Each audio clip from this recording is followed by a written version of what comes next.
Hello ladies and gentlemen, and welcome back to my channel for another 1/6 scale diorama base review. Now today we are taking a look at the New York City street scene made by none other than Toysbox once again.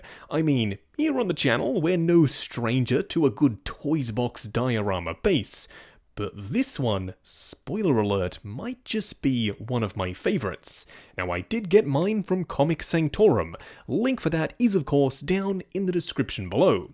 Do let me know if you like seeing these diorama base reviews, because for me, when I get them in hand, my mind starts racing with possibilities on who I can pair with the individual bases. This one, I'm very tempted to pair with Spider-Man, or maybe even Daredevil.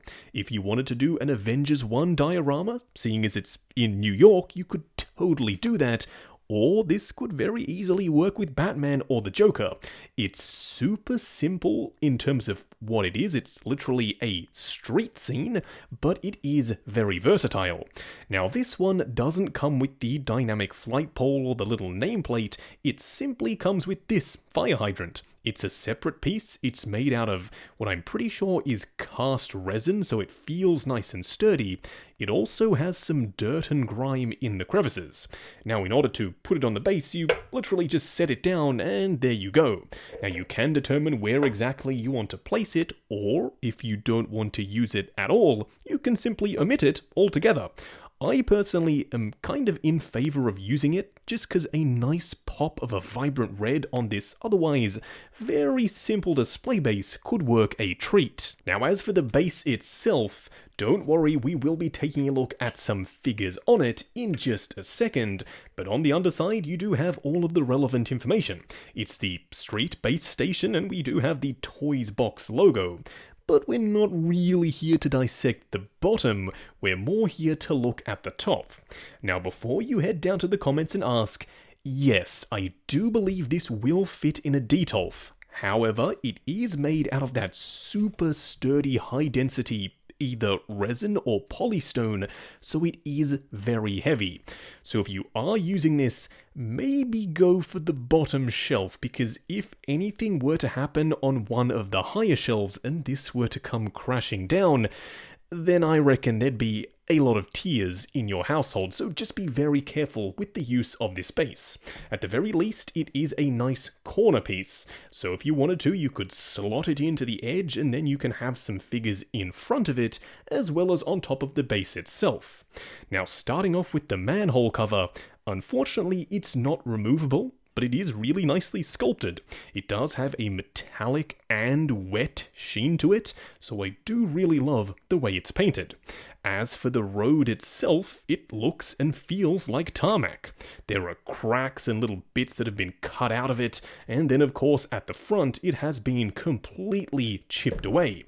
They have also detailed the front side so it looks like broken rock, and there is a decent level of weathering down in the crevices. Plus, on the top, there is a ton of dry brushing.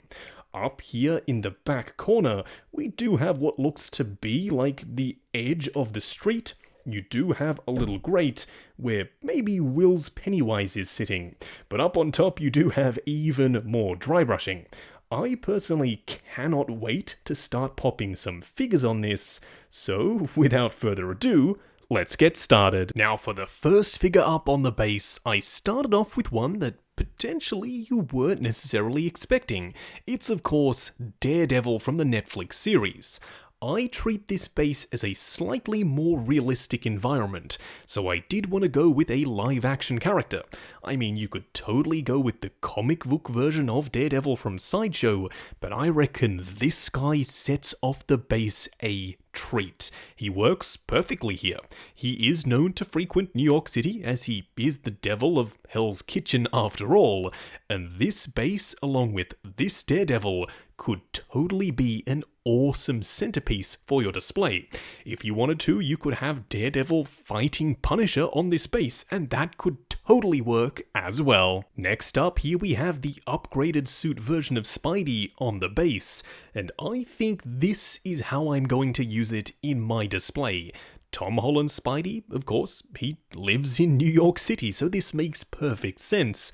Plus, being a smaller figure, he looks a little bit more at home in this environment. He fits in perfectly. In fact, there is enough room here to potentially put a few more characters in, if that's something you wanted to do.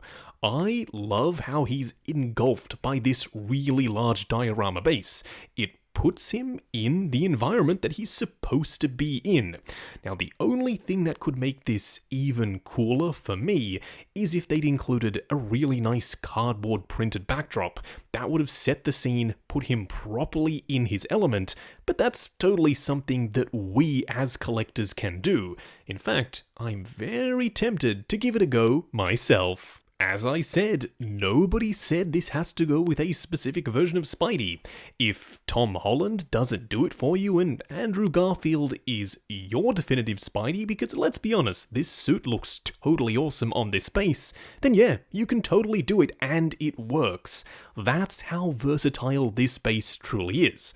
Honestly, I wish that I could make these base videos like an hour long and show you all of the crazy possibilities that I have going on in my mind, but I do have to keep it relatively short and sweet, so when y'all get this base in hand, you can be a ton more creative than I can be, and share all of your pics and videos of what you can do with this base.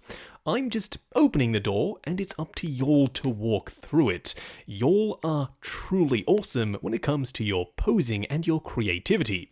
But this guy, yeah, he totally works on this base. I am tempted to have all three versions of Spidey on this very same base as the centerpiece to my Spidey display, but only time will tell if that actually happens in No Way Home, and then I reckon that will quite strongly influence my decision. For something just a little bit different, I thought why not try a larger sized figure on the base, so my mind immediately went to Venom, I guess because we've been looking at a few Spideys now. Either way, even though he is a taller figure, and I think this base does work better with a Spidey or someone of a normal height, it still technically does have a rather sizable footprint, so someone as big as this guy right here could totally work. Now, there is the issue of that saying New York City sewer on the manhole cover, and we all know Venom is from San Francisco, but there's no telling what he gets up to. Maybe he goes about traveling and he ends up in New York, so that's exactly what I've tried to recreate here.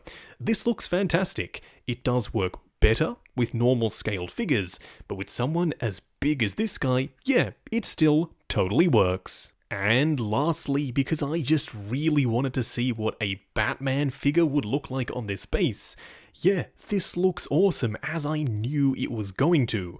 I love the fact that you do have that step up for the ledge. So technically you could have Batman looking like he's just stepped down, which is what I've tried to recreate here. His cape is very nicely and slowly flowing over the edge. I think this looks awesome. But you're not really limited to using this version of Batman. I mean, he is my favorite, so that's why I went with him. But if you wanted to, you could use the Arkham version of Batman, or pretty much any of the others. This base is so incredibly versatile. Now, just to wrap up, I mean, I love this. Diorama bases are my thing. You all know this about me. They're a very simple and easy way to spice up your display.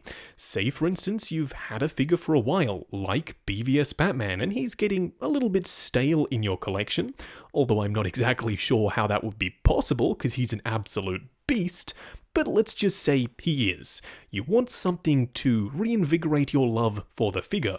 Well, a diorama base is a great place to start, and in my opinion, Toysbox makes some of the best. They're relatively affordable, they're quite decent in quality, and they have a pretty darn big variety. Now, I got this one from Comic Sanctorum.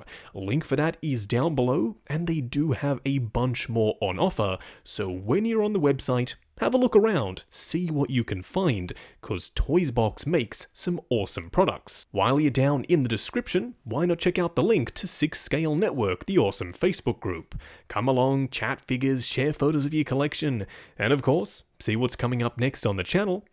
Like, comment, and subscribe, and we'll catch you in the next video.